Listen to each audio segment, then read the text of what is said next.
Allez, le Grand Prix d'Espagne, ça arrive finalement dès ce week-end avec les premiers essais, bien sûr, vendredi et la course qui se déroulera ce dimanche 9 mai, le Grand Prix d'Espagne, un circuit qu'on connaît très bien sûr, depuis voilà, très longtemps, la F1 en Espagne à Barcelone, depuis 1996 au moins, bien sûr, avec la victoire de Michael Schumacher sous la pluie de Barcelone, le circuit de Montmelo. Bon, qu'est-ce qu'on peut attendre qu'est-ce qu'on peut espérer maintenant pour ce prochain Grand Prix?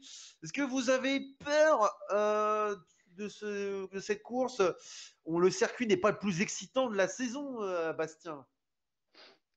Ouais, écoute, ce que j'attends de ce Grand Prix d'Espagne, je pense qu'il va être quasi identique à celui de l'an dernier, c'est-à-dire une promenade des santé.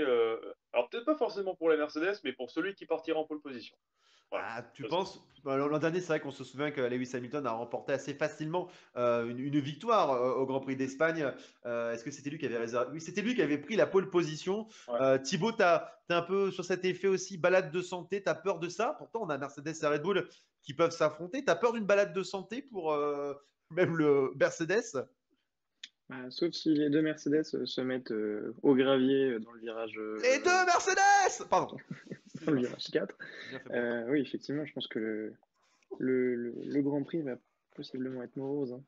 Oula, c'est pas vendeur ça, c'est pas sexy, Ah non, c'est mais pas désolé, hein. vendeur. Allez, on Ah passe tout de ben suite oui, à mais on peut pas Monaco. donner faux espoir, hein. Jingle, on passe tout de suite à Monaco. Non, non, le Grand Prix d'Espagne quand même, on va s'attarder un petit peu. 66 tours sont au programme pour cette course qui a lieu, je le disais, qui a lieu ce dimanche 9 mai. C'est le back-to-back, le premier back-to-back de la saison. L'Espagne peut quand même être un vrai révélateur des forces en présence. On vient de parler de Mercedes et Red Bull. Pour toi, Guillaume, c'est le meilleur révélateur qui soit, le Grand Prix d'Espagne, le circuit de Barcelone. Ah, concrètement, oui, c'est là où en fait il y a tous les styles de virage possibles et il y a une grande ligne droite. Donc forcément, une voiture qui est performante à Barcelone, elle est performante sur la majorité des circuits de la saison.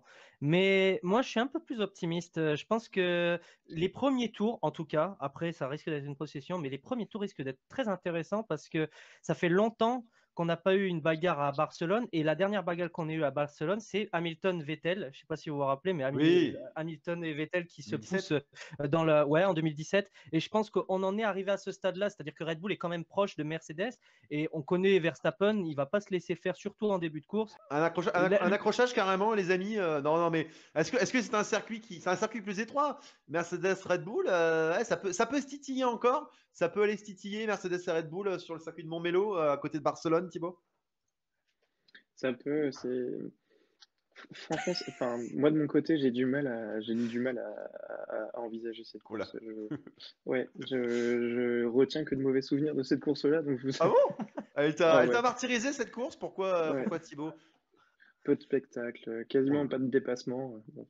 Hmm. Ouais, ouais, c'est vrai que voilà, ce qui s'est passé récemment à Barcelone, c'est 2016, l'accrochage à Hamilton-Rosberg, le dépassement aussi, la lutte entre Hamilton et Vettel en 2017. T'es pas confiant non plus, Bastien. T'as quand même des bons souvenirs de Barcelone. Au-delà de ça, 2012, Pastor Maldonado qui gagne un Grand Prix quand même avec sa Williams. C'était quand même le Nikita Mazepin, c'était quand même le Mazepin de l'époque, hein, faut se Ah le dire. bon? Ah Mais, carrément. mais, non, mais j'exagère, mais bon, putain, on donnait pas cher de sa peau à ce garçon, hein. C'est vrai, c'est vrai. Et ils Voilà. insultent Ouais, les il gros mots à était pas à une l'antenne. minute de Barrichello quand même, hein. Il Ouais. était pas à Non, une minute de oui, Barrichello. non, c'est vrai, c'est vrai. Mm, Mais mm. après, oui, Barcelone a pu nous offrir des éditions fantastiques. Alors, sous la pluie, Schumacher qui fait un festival, ça, c'était un grand prix quand même, il reste dans les annales. Verstappen, Raikkonen en 2016 pour la première victoire du premier cité, Ouais. bataille jusque dans le dernier tour. Mm. Oui, ça, Mhm. on veut voir. On veut voir. Mais Ouais, après, c'est même pas tant les dépassements qu'on veut voir, c'est des batailles tout du long. C'est ça ouais. qui est bien. Ouais. Alors, des batailles tout du long, c'est possible. Bon, Thibaut, clairement, je sais que tu n'es pas le promoteur de ce Grand Prix de Barcelone, mais on peut avoir quand même des batailles. Est-ce qu'on peut espérer aussi un autre top 3 pour ce Grand Prix d'Espagne? Est-ce que ça peut être encore Hamilton, Verstappen, Bottas? D'ailleurs, c'était la 15e fois à Portimao. En tout cas, c'est la 15e fois dans l'histoire de la Formule 1 qu'on a eu ce podium, et c'est le podium le plus fréquent maintenant de l'histoire de la Formule 1. Est-ce qu'on peut avoir un autre top 3 que ça, Guillaume, à Barcelone? Oui, parce que je pense qu'il va y avoir les premiers tours très mouvementés, donc il peut y avoir de la casse. Et à ce moment-là, il y a un petit Espagnol sur une voiture bleue qui pourrait très bien surgir, porté par une foule qui le voit. Donc, qu'il voit, même si elle n'est pas là, il va l'entendre, il va se mettre dans l'ambiance. Et à mon avis, écoute, si la voiture est pas mal, au moins l'un des deux Espagnols peut peut-être, ou le rouge ou le bleu peut peut-être arriver à se glisser sur le podium, ou alors un podium de Sergio Pérez.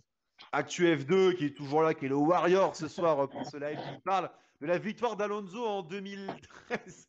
Alors que nous avons un Désolé, changement de désolé. configuration. Désolé. Un changement de configuration pour Bastien. Mais Actu F2 qui est avec nous ce soir, qui est notre super viewer. La victoire d'Alonso, quel souvenir aussi. On peut espérer, on parlait d'Alpine au début de ce live, Thibaut. Est-ce qu'on peut espérer un bon Grand Prix d'Espagne pour Alpine, par exemple, avec un grand Alonso? Oui, on peut espérer un bon Grand Prix d'Alpine. C'est un circuit qui ressemble un petit peu, je dirais, à Portimao, donc pourquoi pas. Pourquoi pas? Pourquoi pas? Est-ce que toi, tu penses qu'on peut avoir un autre podium? J'en parlais. Quel outsider pourrait tirer son épingle du jeu? Charles Leclerc. Pareil, Euh, Sinon, ouais. ah, attends, Pérez, c'était pour la régie. ouais. Pérez. Ouais. Pérez, bon, c'est peut-être pas un outsider, mais Pérez pourrait tout simplement surprendre ce podium. Vous pensez ça? On voit Ludo56 qui nous dit une Ferrari sur le podium.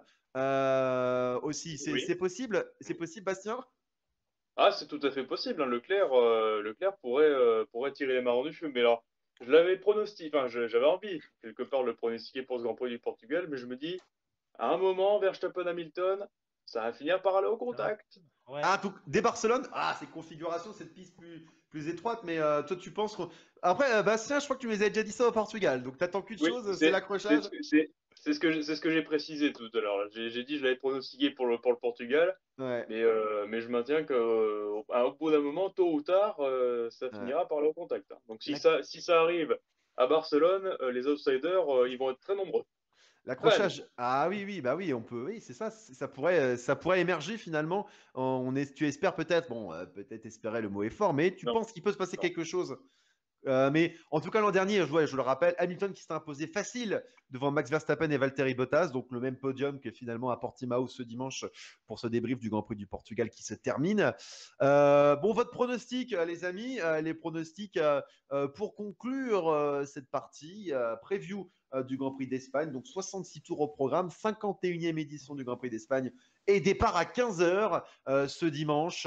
Quels sont vos pronostics? Moment solennel, nous n'avons pas de roulement de tambour, mais c'est tout comme. Thibaut, je commence par toi. Polman est top 3 pour ce Grand Prix d'Espagne. je vais dire la pole pour Bottas, et après en course, Hamilton, Verstappen, Pérez. Hamilton, Verstappen, Perez. Est-ce que c'est le Et même je podium? rajoute, Vas-y. et je rajoute des courbatures pour Nikita Mazepin Oh, qui va souffrir dans le virage 3. premier outsider peut-être du coup, qui sera pour toi quatrième, Thibaut, parce que on peut peut-être comme ça voir si tu mets Bottas en 4. Non, je vais mettre Ricardo. Daniel Ricciardo qui pourrait faire la Ah, meilleure bien sûr. performance de ce début de saison.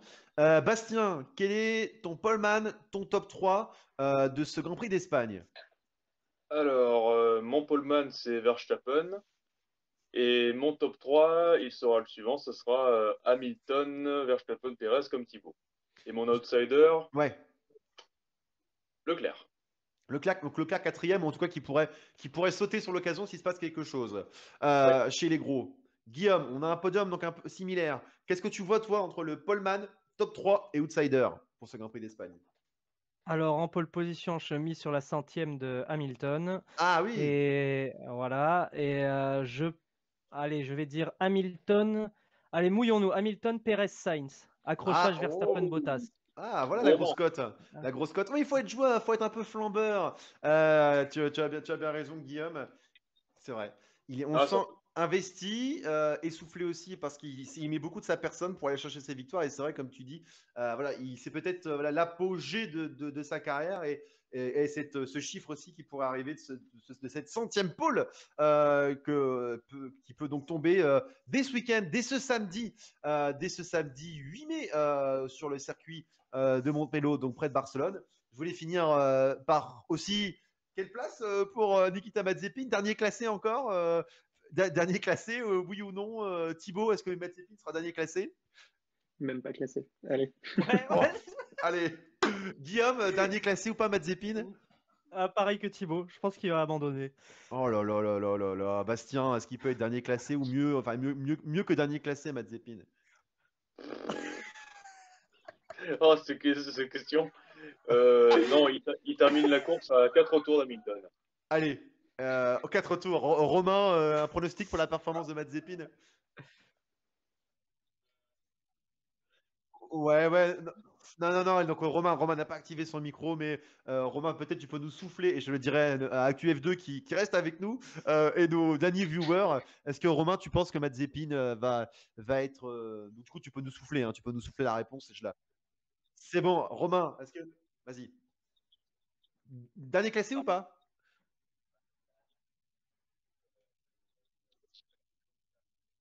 Ah, l'accrochage à abandon. Ouais, mais C'est du dans coup, s'il y a accrochage abandon, ils sont pas classés, donc il est forcément dernier classé. Mais voilà, c'est ça. Quand je dis dernier, dernier classé qui voit le drapeau à damier, enfin, 3 tours, mais en tout cas, voilà. Ah oui, Ouais, c'est vrai. on joue sur les mots, mais tu as bien raison, Romain. Mais en tout cas, voilà, c'est ce que tu vois pour Nikita Mazepin. Et vraiment, je termine avec ça. Après, on en termine, les amis. La perte de nos Français, Gasly et Ocon. Ocon a fait donc un très bon week-end à Portimao. Est-ce qu'Ocon peut répéter ce genre? Est-ce qu'on peut avoir tout simplement Esteban Ocon et Pierre Gasly, allez, dans le top 8 tous les deux, même pas dans le top 10, dans le top 8 tous les deux, oui ou non? Guillaume?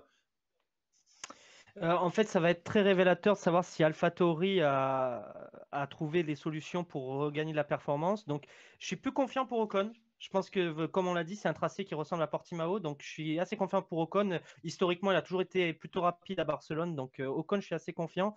Pierre, ça dépendra vraiment de la performance de l'AlphaTauri, mais je pense qu'on peut le voir dans les points. Dans le top 8, je ne sais pas trop. Je pense pas. Ouais. Je pense pas que Gasly sera dans le top 8. Donc, c'est non. Donc, tu vois Ocon, oui. Gasly, Voilà, non. Ocon dans le top 8, oui. Gasly, non. Ok. C'est ce que tu vois en tout cas pour ce pronostic. Ouais. Bastien, vas-y, Bastien, est-ce que pour toi, oui ou non, sur ce qu'on te disait là depuis ce débrief, Ocon et Gasly seront dans le top 8 hein, à l'arrivée du Grand Prix d'Espagne? Alors, Ocon 7e et Mhm. Gasly 9e. Ouais, voilà, ouais, Donc un truc non, comme c'est ça. au final. Thibaut, tu es Mm. d'accord avec ça Ah, Oui, oui, je suis entièrement d'accord avec ça. oh, Je pense pas que AlphaTauri puisse rentrer dans les points encore ce week-end. Donc Ocon et Gasly, mais pas dans le top 8. Dans voilà, les donc points, voilà, oui. on est dans cet état d'esprit. Je vais relancer une dernière fois Romain en régie sur ce côté Ocon, Gasly, tous les deux dans le top 8, donc ce qui voudrait dire que Gasly fera encore mieux et Ocon aussi bien que Portimao. Romain? Ouais, ouais, je suis d'accord. Romain, notre ingépiste, qui est d'accord avec ça. Voilà en tout cas sur ce qu'on pouvait dire, les amis. J'essaye de voir le chat, mais je n'ai plus accès au chat s'il y a des pronostics qui tombent. En tout cas, on remercie tous ceux qui nous ont suivis, ActuF2 notamment. J'oublie tous les pseudos. Je n'ai plus les pseudos, je n'ai plus le chat, les amis. Donc peut-être citer nos viewers. Arlouchka. Varlouchka qui était passé aussi. Mais ouais, tous ces viewers qui nous ont suivis, on les remercie en tout cas. On vous fait un cœur comme ça. Voilà, on vous remercie beaucoup de nous avoir suivis.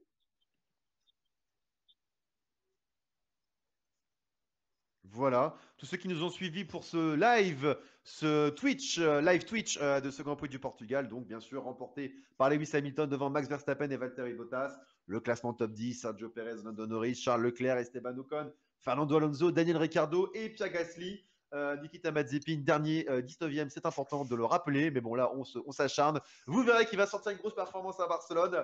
En tout cas, on reparlera de tout ça bien sûr pour le débrief du Grand Prix d'Espagne qui va arriver. Et je précise bien sûr qu'au classement du championnat du monde, on n'en a pas parlé ce soir, mais c'est Lewis Hamilton qui prend le large avec 69 points, 61 points pour Verstappen, 8 points d'écart entre les deux. Lando Norris, troisième avec 37 points. 13 pilotes ont marqué des points. Tsunoda qui est resté sur ses 2 points. On n'a pas parlé de Tsunoda. Ça a été un peu plus décevant ce week-end, mais on ne peut pas parler de tout, car il faut en laisser pour la suite. Voilà, en tout cas, on vous remercie tous et toutes de nous avoir suivis sur Twitch. Merci les gars, merci Guillaume, merci Thibaut et merci Bastien. Et salut Romain, merci Romain de nous avoir suivis. Générique, à la semaine prochaine, rendez-vous le lundi 10 mai. Salut à tous.